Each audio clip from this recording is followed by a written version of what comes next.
Hola, buenas, mi nombre es Alejandro Hermosilla, soy el creador del blog Avería de Pollos y mi idea en este vídeo Avería es homenajear a tal vez el mayor artista que nos dio el siglo XX, una persona a la que podríamos denominar poeta y profeta sin que nos chirriasen los oídos. Me refiero, como no, al gran Pierpaolo Pasolini. ¡Ahí voy!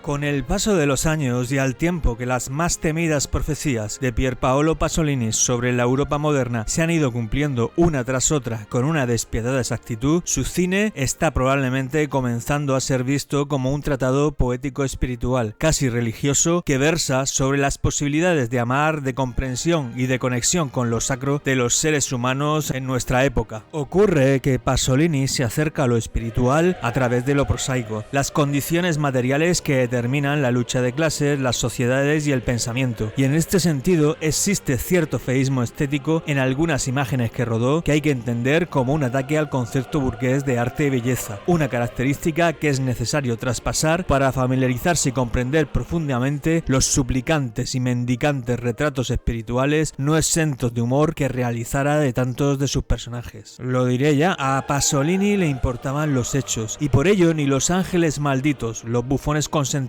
ladrones, mujeres adúlteras o burgueses que aparecen en su película son arquetipos. Al contrario, se nos muestran vivos y frescos como si fuera la primera vez que lo viéramos o si acabaran de nacer sin que por ello el cineasta intente ocultarnos su pasado. Una creativa vida anterior que los personajes renuevan constantemente durante sus apasionados paseos frente a la cámara. Pues al fin y al cabo, en el cine de Pasolini, la vida siempre vence a la muerte y cuando ocurre lo contrario, esto le sirve para recalcar lo milagroso de toda existencia, algo que hace no centrándose únicamente en el factor espiritual, sino también en la carne y en el cuerpo, sin los cuales los seres humanos vivos no podríamos alcanzar ninguna verdad sustancial, como de una u otra manera entendieron las más preclaras, visionarias y lúcidas doctrinas gnósticas. Para Pierpaolo Pasolini, lo divino no debía de encontrarse distanciado de lo humano, tal y como lo humano no había de estarlo de lo natural, y por eso fue capaz de encontrar belleza en lo real, sin eludir filmar, por ejemplo, la sangre que el mundo menstrua cada cierto tiempo para recomponerse, ni negar que esa sangre es la mayoría de las veces la de los asesinatos, el sudor, la fuerza y el coraje de tantos y tantos de los seres humanos intensamente reales que aparecen en su cine. El cine de un hombre que fue un profundo amante de la vida y que por tanto desarrolló un intenso amor hacia la clase proletaria y el comportamiento de las clases más bajas de Roma, Calabria o Nápoles, de esa Italia del sur, donde a pesar de su aparente aislamiento, fealdad y falta de compromiso, Pasolini reconoció que se encontraba la verdadera vida de su país, las personas que le daban unos signos de identidad robustos a la sociedad. De hecho, vislumbró que entre los delincuentes, matronas y advenedizos se palpaba la tragedia con tal intensidad que la mayoría de sus vidas revelaban con absoluta claridad muchas de las más procelosas mentiras de la sociedad de consumo, su auténtico rostro y realidad, ya que el delincuente, el asesino, el estafador y el clásico ladrón callejero italiano no eran en la mayoría de los casos más que chivos expiatorios, actores desfavorecidos que permitían vislumbrar con claridad el primer crimen social, origen de lo cultural que salvaguardaba a las clases burguesas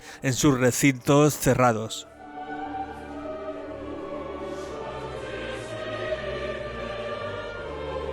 Pasolini logra que toda la sociedad se desangre con el llanto y la muerte de cada uno de sus personajes. Cuando un ladrón de Pasolini muere, muere la humanidad. Tal vez muera algo malo, pero también muere algo puro. Al fin y al cabo, los maleantes de Pasolini se relacionan con el dinero para sobrevivir, así que sus violencias, sus risas, sus amores y luchas son verdaderas. No están contaminadas de esa hipocresía que convierte las relaciones humanas en secos pantanos comerciales, donde únicamente brilla y resplandece el poder, la clase dominante. Realmente, el que el cine de Pasolini no haya tenido prácticamente continuadores y resulte difícil de citar, más allá por ejemplo del sencillo sentido y logrado homenaje de Nanni Moretti en Caro Diario o el film que Abel Ferrara realizó de su figura, creo que se debe a la miopía con la que se ha leído su acercamiento al vulgo, a la plebe, su exaltación de la vida campesina y las pandillas, y el punto de vista muy próximo al gnóstico desde el que abordó las relaciones entre el cuerpo y el hombre o la carne y la tierra, las dimensiones simbólicas de lo material vinculadas a la historia de lo espiritual. Por ello, en cierto modo, contemplar el cine de Pasolini es una invitación a observar el rostro primero, verdadero y real de este mundo, la faz de la poesía, su génesis, aproximarse a la problemática del ser humano, su nacimiento, su lento y tantas veces cruel caminar por las tierras y parajes desiertos, no como querríamos que hubiera sido, sino tal vez como ocurrió en realidad, sin recurrir a aquellos tratados de moral que utilizaron el nombre de Dios en vano para librarse de narrar la primera historia violenta, el primer asesinato que cimentó los límites de la ciudad y la sociedad, delimitó los territorios que separan al hombre de su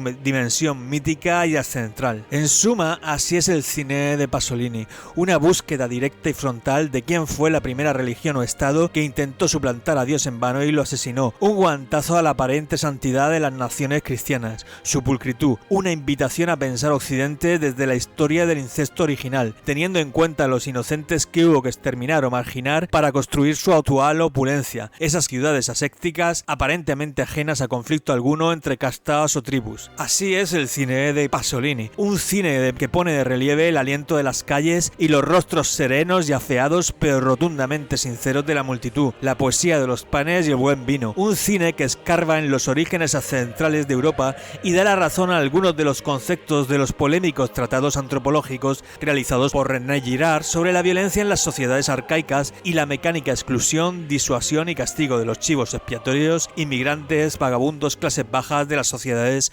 occidentales. Un cine que exalta la buena vida, el paganismo, la magia de la música y el lenguaje italiano, y fue capaz, por ejemplo en Pajaricos y Pajarracos, de descifrar las claves del futuro de la Europa recién salida de las dos guerras mundiales o de su amada Italia siempre en trance inminente de olvidarse de su propia historia y ser fagocitada por los nuevos emperadores Silvio Berlusconi y el circo mediático. Un cine en suma que intenta filmar el momento justo en el que un portavoz de la comunidad intentó acaparar todos los frutos que colgaban del árbol situado en el paraíso, acabando con la edad del oro del hombre, ese tiempo proverbial cuyos brillos consiguió reflejar en ese hermoso, real y grandioso fresco frugal que es su así llamada trilogía de la vida, esa sincera y arriesgada visión del Decamerón, los cuentos de Canterbury y las mil y una noches, por medio de la que intentaba reivindicar palabras como inocencia, amor o creación completamente desacreditados en la Europa posmayo del 68, en la Europa de los géneros sexuales, las ideologías y las tendencias, contra la que Pierpaolo Pasolini se oponía completamente. La grandeza de Pierpaolo Pasolini, como la de su admirado Giotto, o la magia que emana de los cariacontecidos rostros retratados por el Greco, radica en haberse atrevido a filmar la verdad, en haber primado la verdad sobre la realidad, y hacerlo en su mayoría únicamente con tan solo una cámara y la compañía de unos cuantos leales actores, entre los que destaca el único e inconmensurable rostro de su film, Ninetto Diavoli, que trabajaban con él más como una caterva teatral o un grupo de amigos enamorados del talento de su director que por intereses profesionales o monetarios. Pasolini fue uno de esos escasos hombres que aparecen de tiempo en tiempo y casi por una suerte de destino milagroso consiguen que el verbo se haga carne merced a una actitud intachable tanto en su vida como en su obra, o al menos sin contradicciones entre hablas. Lo cierto es que si Pasolini yace un tanto en el olvido o la indiferencia más absoluto, considero que es más debido al supremo grado de atrofia intelectual que recorre nuestras sociedades modernas que a causa de su misma obra. De hecho, Pasolini siempre fue consciente de esto, del nuevo fascismo europeo sobrevenido a través del consumismo. Pasolini era un hombre libre y como todo hombre libre era molesto para todos. A los miembros del Partido Comunista los descolocaba con muchas de sus opiniones ajenas a su control ideológico. Los católicos, a los que había asombrado con su film sobre Cristo, hacía un tiempo que habían renegado de él, no tanto por su homosexualidad, sino por la frenética libertad de su cine y la asunción de una sexualidad total más allá del pecado original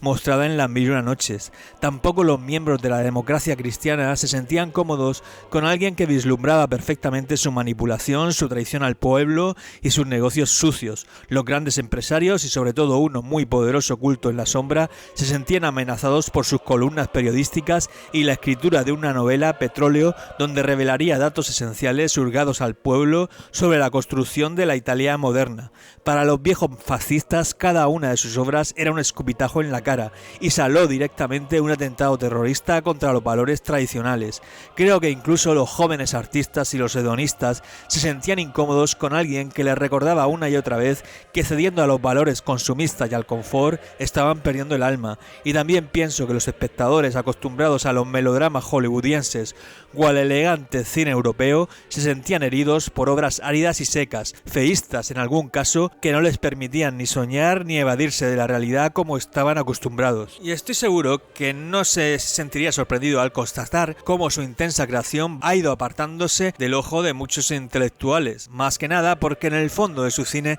late el grito compungido, airado de todos aquellos hombres que nunca pudieron penetrar en las fronteras de la civilización, los muertos por el hambre, la espada y la ruindad.